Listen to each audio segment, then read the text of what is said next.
It's a great honor to be here. So today I would like to tell what I'm doing. As you can see from the title, Relativity, Correlation, and QED, Quantum Electrodynamics. So with all these three information, then we can predict experiment. This is my background. I don't think I need to mention this because it was written somewhere, okay? So if you look at this quantum mechanical equation, you would find only three signs, right? Hamiltonian and wave function and property. So the Hamiltonian determines what kind of physics you are looking at. And wave function tells you the probability of electron distribution.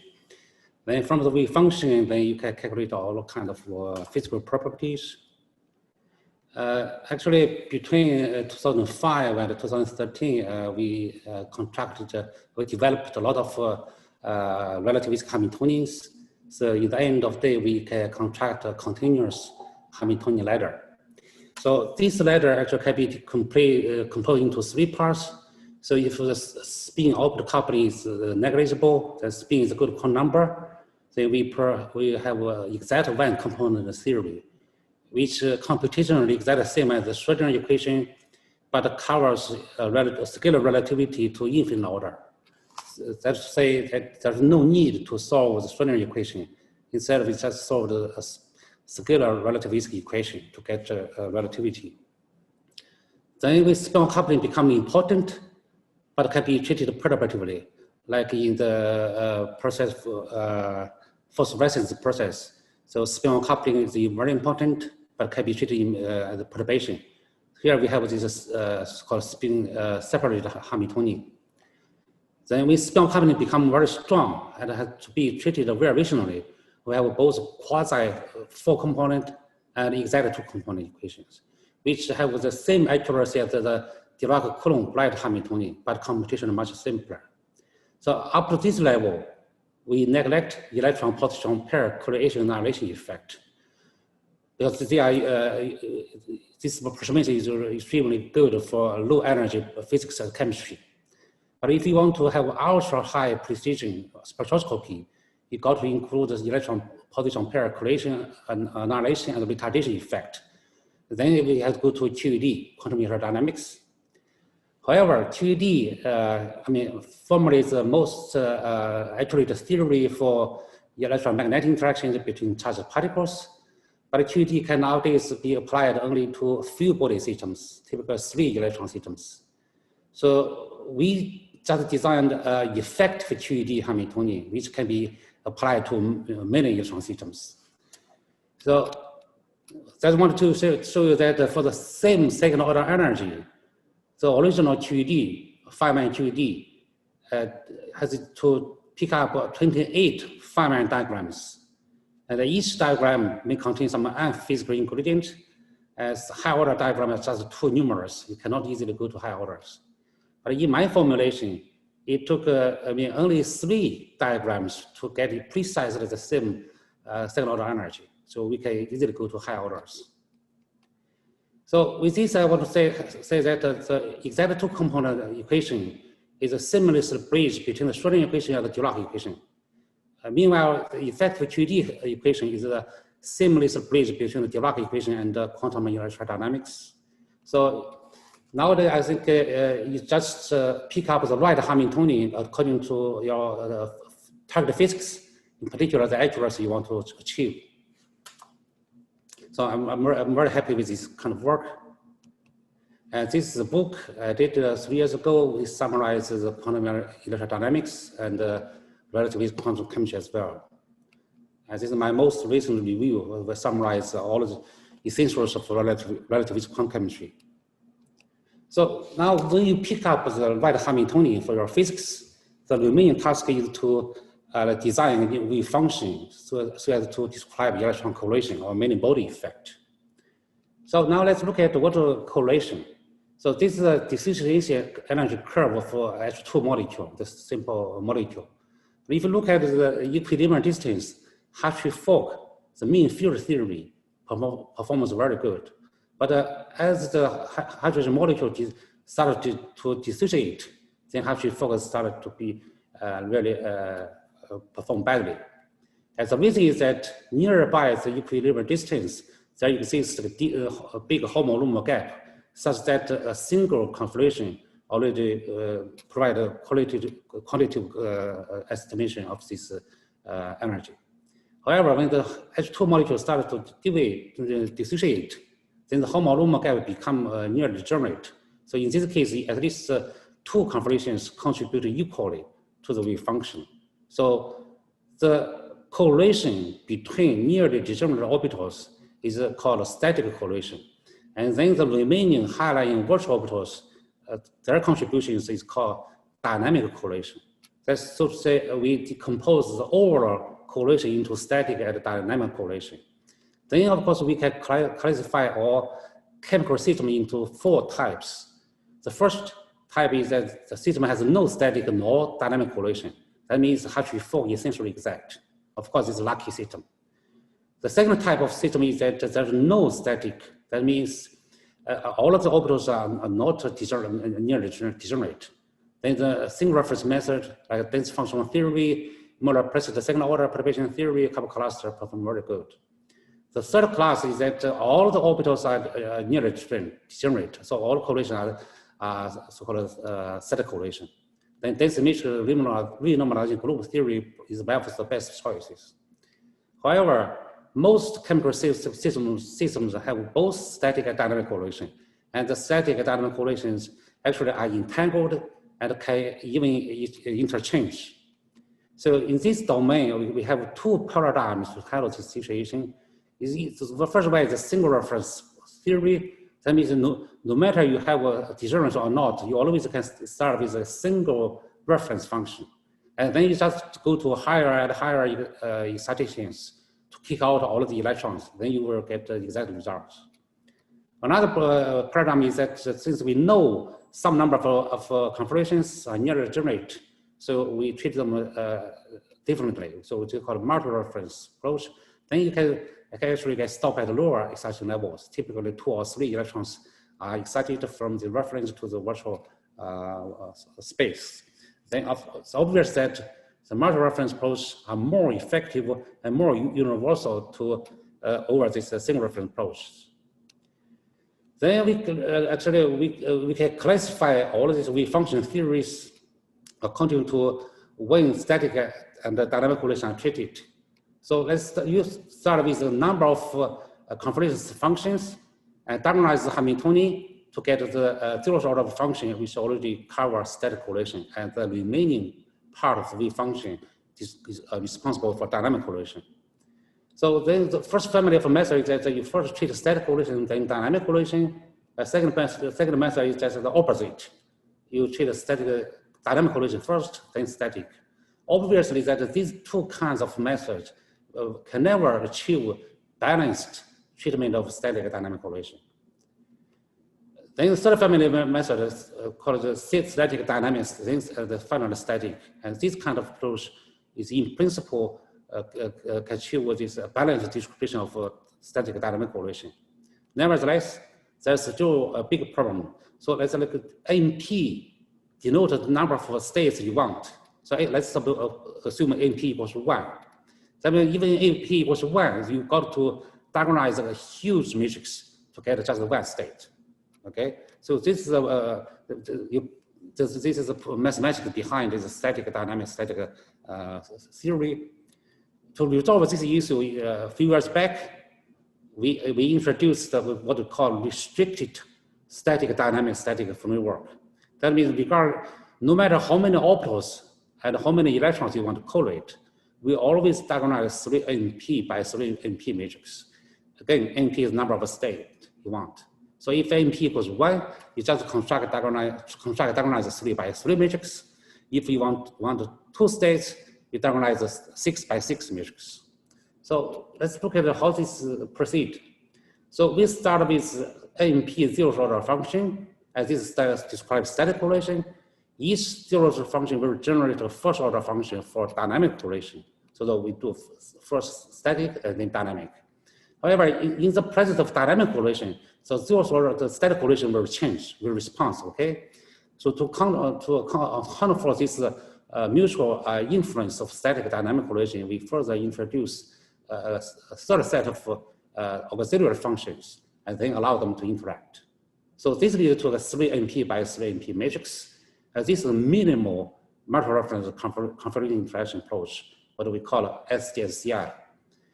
So this approach computationally scaled at the 6th power of the number of electrons.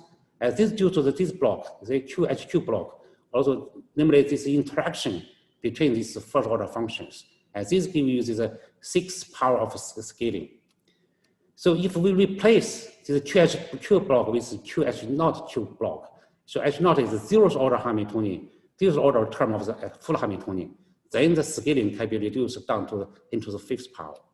So into the 5th power is the lowest scaling of all post-Hartree-Fock wave function method. So this is the lowest scaling. So we call it SDSPT2. So now let me show you one example to see the performance of SDSPT2. Now this numerical result is actually the spin splittings of different spins of this first molecule. Okay, so according to the most accurate calculations from the triplet B2 and printable A1, these two are separated by 8 or 9 kcal per mole. But as this CAS-P2 and NF-P2, the two most popular methods in quantum chemistry predict them to be degenerate. So NF-P2 even predicted a long ground state, but SDSP2 and SDSCI both can predict the correct ordering. So, and what even better is that SDSP2 and SDSCI treat a single or multiple rules in the same way. Unlike CAS-P2 and NF-P2, they treat single and multiple rules in a totally different manner. So in the SDSCI, we diagonalize a 3NP by 3NP matrix. So we already get a new vector, new reference. Then we can continue to do dynamic correlation and static correlation. So this is repeat this SDSCI procedure. So this is obviously this is an iterative scheme. We call it iterative configuration interaction. Again, let me show you one example. This is H2 molecule, water molecule. As if you look at the red curve, these two OH bonds are stretched simultaneously twice. So in this case, you have 4 orbitals which are near degenerate. Okay, so Hartree-Fock single determinant function is very, very bad. But still, ICI can converge monotonically to the exact solution. That's a full CI, okay, exact solution. And this case, you have 10 to the 8th power of number of determinants. This is not a small problem. So on the other hand, if we start from a better initial guess, like a CAS-4,4, we allow 4 electrons distributed in 4 orbitals in all possible ways. Then the number of iterations, of course, gets much reduced, but the converge to the same point, okay, so the same point. So actually, ICI has even a better feature, actually. Each iteration of ICI has a particular meaning. So let's start from this, let's consider CAS-SCF calculation. So first macro iteration, you do a single double excitation on top of CAS-CI, you generate SDSCI. Then if you do micro iteration to relax contraction coefficients, you will generate uncontracted MRSSD. Okay. Then in the next macro iteration, you will generate MRCISDTQ. So eventually you reproduce the exact solution. What does it mean? That means that if you look, suppose that you look at the relative energy differences. So of course you can stop at a right number of iterations as long as the accuracy has been achieved. Okay. So this is a very nice feature. Nevertheless, ICI is computationally very expensive because so far we have not cut off any small contributions.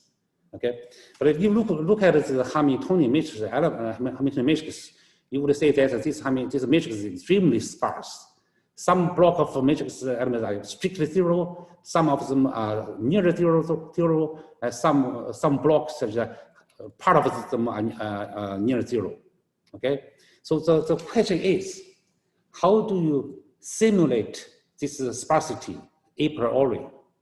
Okay, so the only way to go is to via selection. Okay, you select to the important configurations a priori. So you never touch the unimportant configurations. And a few months back, we do design a very efficient selection scheme. There we have a universal upper bound estimate of the Hamiltonian measure element. So that means that all these not unimportant configuration pairs can be thrown away immediately. So in this game, we have just a single number to control the accuracy. So now let me show you again a simple example. This is a ground state energy of a benzene molecule. Actually, they have 30 electrons over 108 orbitals. So you will generate 10 to 33 power of the number of configurations functions. And this is obviously a huge matrix, okay, huge matrix. Actually, this is a blind test started in the, last October, okay? So 8 international groups or 8 different methods perform independently of the calculation of benzene. So this is our ICI method, okay? That's the square method. So you can tell you that ICI-P2 select 10 to 13th power of configuration functions out of 10 to 33 number of CSFs. Namely, the 10 to 20th configuration functions contribute to the correlation energy by less than 1 millihash. So in this context, so our selection scheme is extremely efficient. Okay, you should automatically select the most important configurations.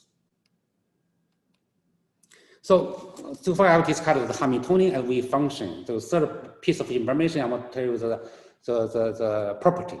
So in the Dirac picture, okay, we have only 2 kinds of physical properties. One is represented by a diagonal operator, and the other represented by an off-diagonal operator. Basically, it's called an electric field, scalar potential, or magnetic field. So I just mentioned this part is much less difficult than the second type of properties. So let me just give you an example. This is nuclear magnetic shielding. You see, in the Dirac operator, you have this first order operator and then first order wave function. And this is the total shielding.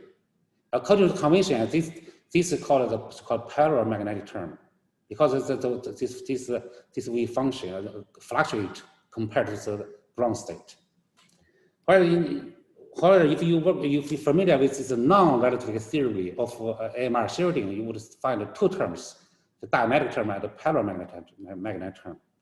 So simply means that in the Dirac theory, the single number can be decomposed into 2 terms.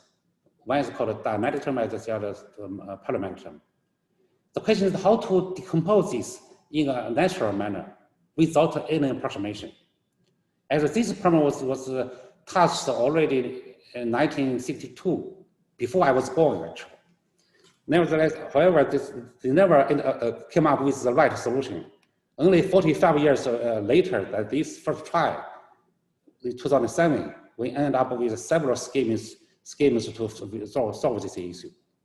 So this is a completely new formulation of relativistic theories.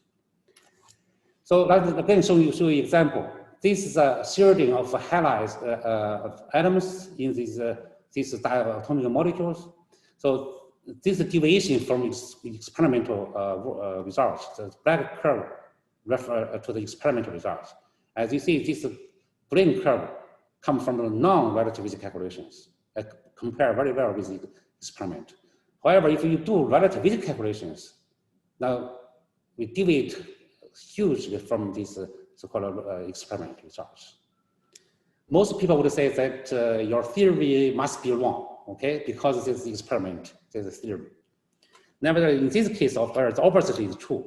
The problem is that the reason is that AMR shielding also be observable, but it cannot be measured accurately.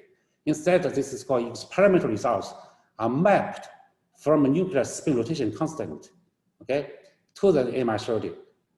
But the mapping relationship is valid only in the non-relative limit. And this was proposed by Ramsey already in 1950. That simply means that a relativistic measurement was translated into a non-relative value. That's why the non-relativity calculations agrees with so-called experimental results. So ample and origin are certainly different. Okay, they are certainly different. So if you look at relativity for hydrogen fluoride, it's already 5 ppm. So order of magnitude larger than the error bars of experimental measurement. So relativity must be included here. Now the question, how to do this relativistic mapping? So I said, ample orange are certainly different. But if you look at this identity, okay, this is a perfect identity. Now suppose that the difference between these two quantities is a small and a stable quantity, and can be readily calculated theoretically. Then you have this measurement. Then you have this measurement. Then you can plug in this difference calculated. Then you will get this called measurement. So we call this relativistic mapping, and we establish this. You see, when the speed of light goes to infinite, then we will go back to the Ramsey mapping. Now, with the new mapping, we get relativistic results, so much better than these old experimental results. But I think this is also very important because now we can really establish a very accurate absolute shielding scale, which has a lot to do with the nuclear structure. So now let me summarize what I'm telling you about 3 components of the equation. So first we define X2C equation, which is the bridge between Schrödinger and Dirac equation, and the effect QED is the bridge between the Dirac and the Feynman equation. Okay. So nowadays I think we are ready to combine correlation, relativity, and QED together to predict experiment. So in my opinion, all the fundamental issues on the relativistic Hamiltonians and wave function and physical property are understood. So I think it is fair to claim that the big picture of relativistic molecular quantum mechanics has been established. However, that does not mean that the field has come to the end. So instead, it's opened up new directions for future development. So now let me introduce the code we have been developing. We call it BDF, Beijing Density Functional Theory. Actually, without this code, we can never develop so many new theory and methods.